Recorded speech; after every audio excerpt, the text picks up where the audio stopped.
Salón David. Sí.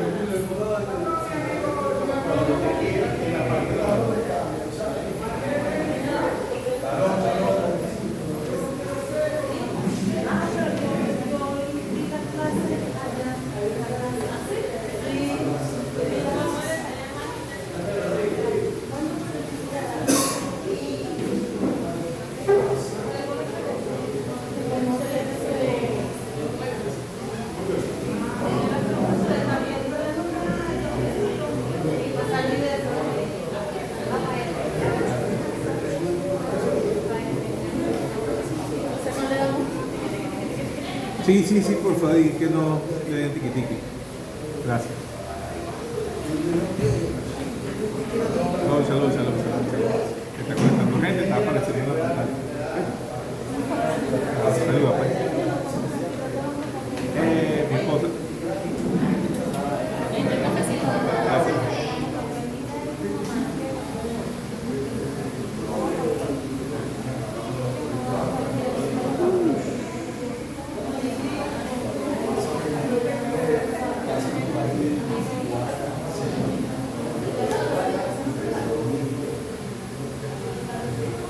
¿Cómo estamos aquí?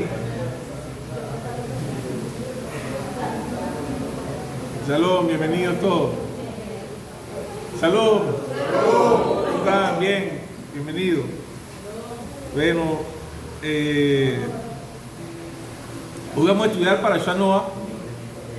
Vamos a estudiar en el ciclo anual la primera ronda de la Parashá.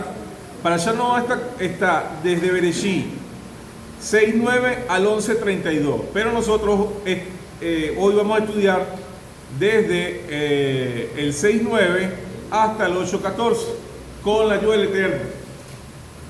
La ayuda del Eterno, porque sabemos que a veces no llegamos tan allá, pero vamos a tratar, ¿no?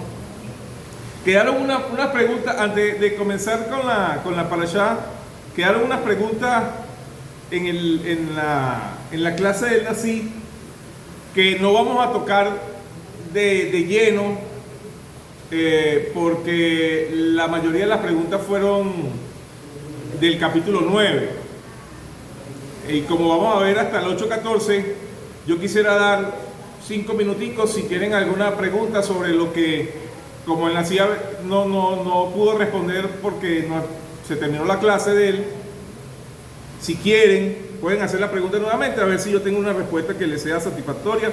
Si no, arrancamos. Porque eran 7 puros y 2 impuros, debido a que... Saludos, hermano Daniel.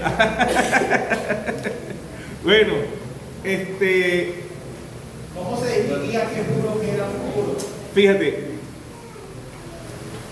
antes del Magón, del diluvio, la dieta del ser humano y de los animales, todas eran vegetales, todos eran veganos. Pero si nos vamos al capítulo 9, después del verso 2, dice que ahora los hombres iban a temerle a las bestias.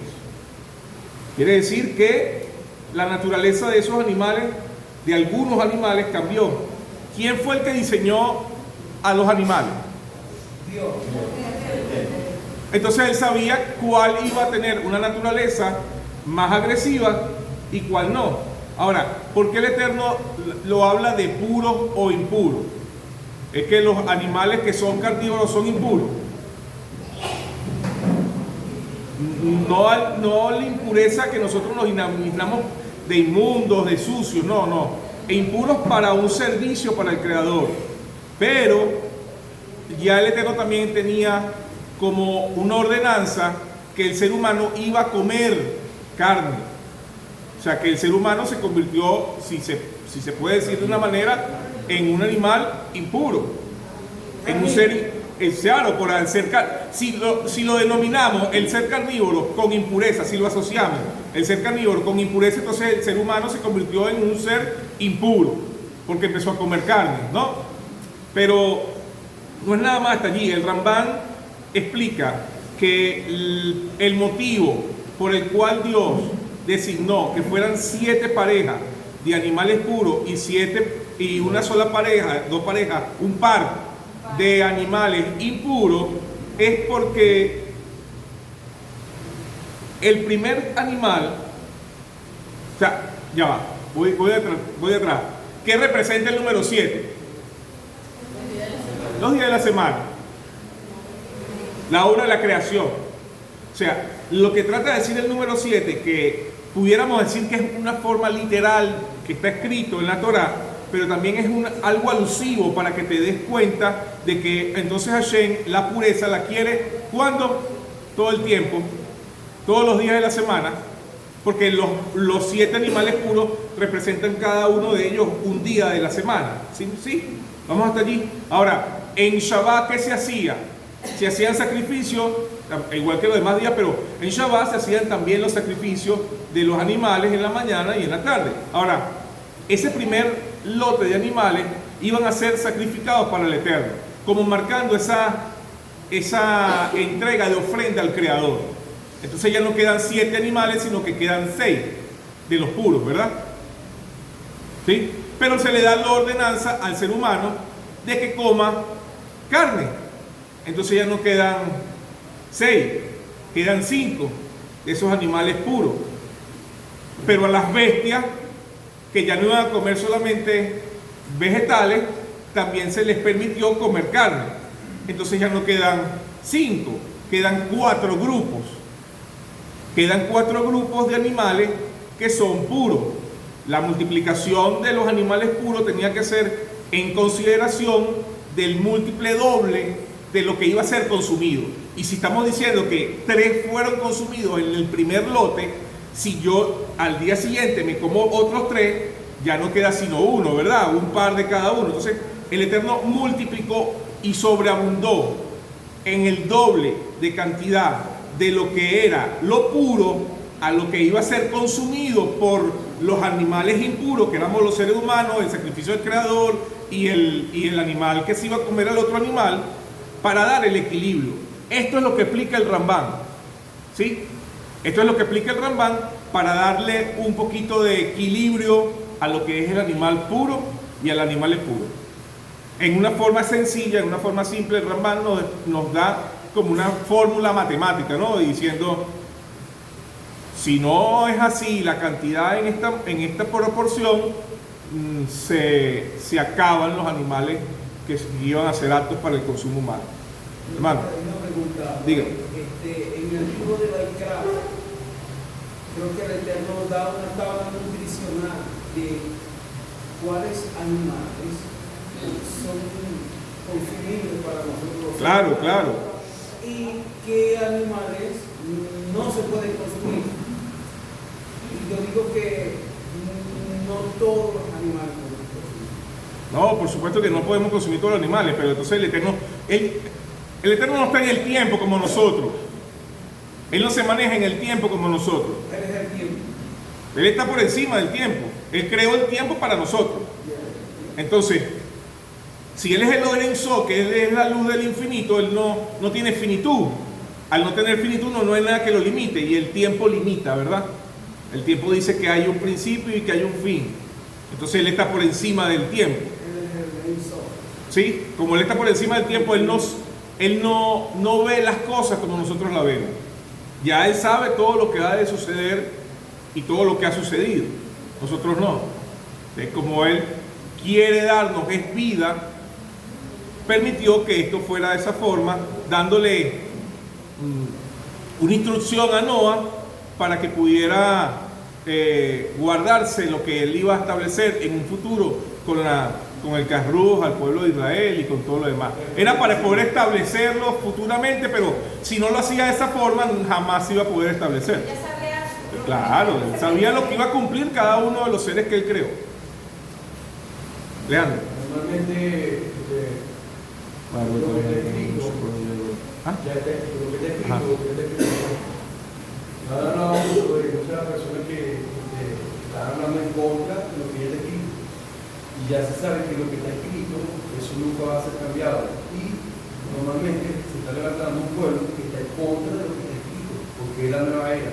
¿Por qué? Porque se ha olvidado que anteriormente se había establecido para el ser humano, para que tenga una vida plena, gozosa, de la que yo junto, que ame y perdone y que viva feliz, amándose unos a los otros.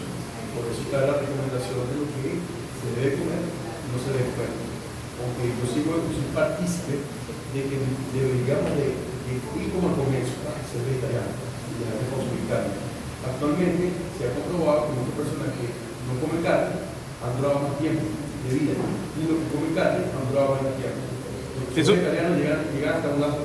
Eso lo va a establecer el Eterno en su debido momento. Mientras tanto nos dio la ordenanza de comer el animal. Entonces, es una cuestión de puntos de vista, ¿no? Porque también hay muchos estudios que hablan que si tú comes nada más carne eres más sano y hay puntos de vista nutricionales que, como yo no soy médico, no me voy a meter en eso, pero sí el Eterno dio la orden a este plano. ¿Qué pasa con la pureza que había en el plano? Lo que estábamos hablando, o lo que estaba hablando de, bueno, el ADN no existía porque no se podía ligar ser humano con bestia y no iban a ser ningún ser vivo. Bueno, explícame científicamente cómo es que Noah tenía 500 años cuando empezó la construcción del arca. ¿Qué ser humano ahora vive 500 años? ¿Cómo me explicas eso con la ciencia? No puedes explicarlo con la ciencia. Entonces, la ciencia que nosotros manejamos ahorita, el cuerpo que era de Noah y de los que estaban viviendo antes del Magón, era en equivalencia al cuerpo de nosotros sin comparación.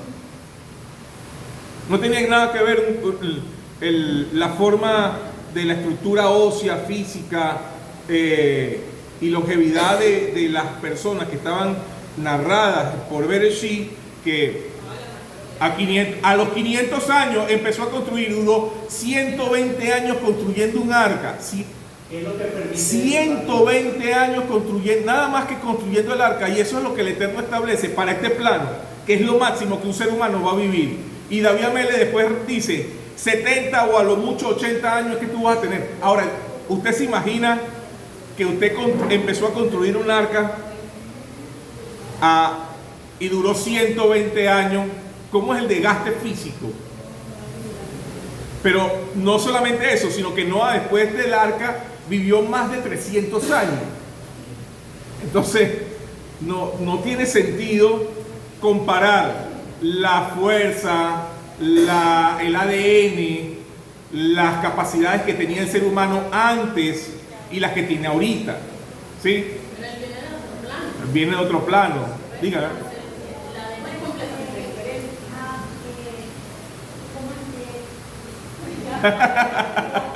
Claro, sí, es verdad, lo viste de acuerdo.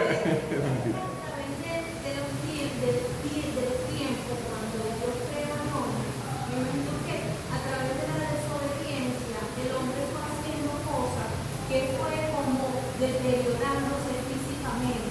Claro. Y por eso fue bajando Claro. sus niveles de edad. Eso es lo que yo Sí. Es que, fíjense, yo no es que estoy diciendo, no estoy diciendo esto como un hecho, pero analicémoslo, ¿no? ¿De dónde vienen las mitologías de un minotauro, de un centauro, de un hombre con alas, de animales de este tipo que eran mitad animal y mitad hombre, que en muchas culturas existen escritos y existen mitologías sobre seres mitad humanos, mitad animal, mitad caballo y animales como un león con alas y con cola de serpiente. O sea, eso era, aunque podemos contarlo como cuentos de fábula, también entonces tendríamos que meter en los cuentos de fábula el hecho de que Noah vivió más de 900 años. ¿Me explico? O sea, no es descabellado el hecho de que el Eterno haya destruido ese plano porque la humanidad se unió con seres animales, porque la cosa es, el Eterno, como decían hace un rato en la clase, el Eterno dijo, y se reproducirán según su especie, ¿no? Pero el Eterno también dijo, no se unirá hombre con hombre como se une con mujer. Es una ordenanza del Eterno, pero el hombre lo hace. No quiere decir que no se puede hacer. O sea, el Eterno no ordenó que nos hiciera, pero el Eterno no a nuestra voluntad propia como seres vivos que tenemos libre albedrío, nosotros decidimos. El Eterno le dijo al hombre, no comas el árbol del fruto del bien y el mal, y el hombre comió. El Eterno lo hizo eterno dentro del huerto del Edén, y después lo sacó porque incumplió con las normativas, se corrompió y le dio piel y lo vistió. Entonces cambió la naturaleza del ser humano, cambió la naturaleza. Ahora dice entonces después, los hijos de Dios y los hijos de los hombres, refiriéndose metafóricamente a los hijos de Set, que era el hijo de Noa, que hizo lo bueno delante de Dios, y Caín, que había matado a su hermano Abel. Entonces esos eran los hijos de hombres, porque tenían una naturaleza violenta. El hombre por naturaleza es violenta, y los hijos de Set por naturaleza eran buscadores de espiritualidad. A eso es lo que se refiere con hijo de hombre y hijo de Dios. No es que eran con demonios ni nada de eso. Eso no va. Eso es otra cosa, no, una tergiversación de los términos que se usaban, de la jerga que se usaba en esa época, ¿no? Entonces, ¿qué pasa? Cuando yo puedo entender que la Prurbu, como estudiamos la semana pasada, Prurbu es multiplicar y fructificar, se le dio a los animales, y Prurbu se le dio al ser humano. A los animales y al ser humano se le dio la misma bendición de multiplicarse y fructificarse. Yo no estoy, vuelvo y repito, no estoy diciendo que el hombre se unió con animales y nacieron seres mitológicos, pero ¿por qué en las mitologías de todos los pueblos hay este tipo de leyendas? A veces en las historias de las leyendas hay partes de verdad. O sea, no todo es literal, pero hay partes de verdad. Cuando les digo esto es porque quiero que entiendan de que el Eterno destruyó ese plano por algo que estaba pasando, que nosotros ahorita con nuestra humanidad no lo podemos comprender por completo, pero el que yo no la pueda comprender no quiere decir que no haya sucedido. Son dos cosas totalmente distintas. Entonces, eso quería que quedara en sus mentes para que no se cerraran a las posibilidades de... Mano Calé. No sé si ha leído el libro de Enoch, ¿no? De Enoch, sí. Enoch, y dice en capítulo 5, 6, 7, y dice la palabra, vamos a concordar con el capítulo 6, donde dice que el Eterno dice, Dios da esta maldad, que Dios que los hijos de Dios, según la relación de los hombres, y está unificado. Entonces esa es la parte híbrida. Cuando hablamos de un parte híbrida, que en el capítulo 6, dice esta palabra que los gigantes eran depravados, que no respetaron los animales. Entonces pasó, usted está hablando del Tauro, de esto, de lo otro, de ahí viene ese problemón. ¿Ves? Lo que pasa es que ahorita pensamos que es mitología, claro, que es una mentira, no, claro, es verdad. Ahí juega la parte... En ese momento fue una verdad. Exacto, fue una realidad sustentada en que el Eterno destruyó todo el mundo, pues. El Eterno le había dado una orden a las aguas de que no se unieran, y después le dijo, únanse y me arrepentí de haber creado al ser humano. Son metáforas. Dios no se arrepiente porque Dios no se equivoca, no es, pero es para que nosotros entendamos de la magnitud de la gravedad del asunto, para que nos hable la Torah habla en nuestro idioma. Dios no tiene mano, Dios no tiene ojo, Dios no tiene aliento, Dios no tiene narices, porque Dios no tiene forma física, pero está escrito en la Torah la mano de Dios, el ojo de Dios, el aliento de Dios, la espalda de Dios. Su mandamiento dice que es fuerte y celoso, que dice la maldad de los padres y la celosía. Él es fuerte, celoso, él es el Lorenzo, Él es la luz del infinito, está por encima de todas las cosas. Él no es algo que nosotros podamos contar, Porque al yo decir Dios es amor, ya lo estoy encapsulando en un sentimiento. Y Dios no es solamente amor. Dios es amor, sí, Dios es amor. Dios es ira, sí, Dios es ira. Dios, porque Dios es todo. Por eso es que está la expresión en hebreo de Sobe kol almi, memale kol almi, que Él está por encima de todas las cosas y dentro de todas las cosas. Porque Él cubre todo lo que existe, ¿no? Pero me estoy saliendo un poquito del tema de la parashá. Quería responderle esta pregunta para comenzar con la instrucción del día de hoy. Sí, dígame, hermano. Y hubo con Juan y ya.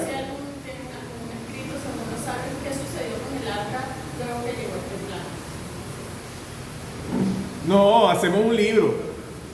No termino, tengo que empezar a buscar qué pasó con el arca. O sea, tantas información que hay dentro del pueblo de Israel que podamos, de verdad no tengo una respuesta concreta para esa pregunta que es muy complicada. Muy complicada. Pero ciertamente sí existe porque hay un video. Sí, claro, arqueológicamente y muchas cosas lo dicen, pero es lo que te digo, hay tanto para tomar de ese tema que no saldríamos de allí, no comentaríamos con la parashá. Entonces, Dios no tiene sentimientos.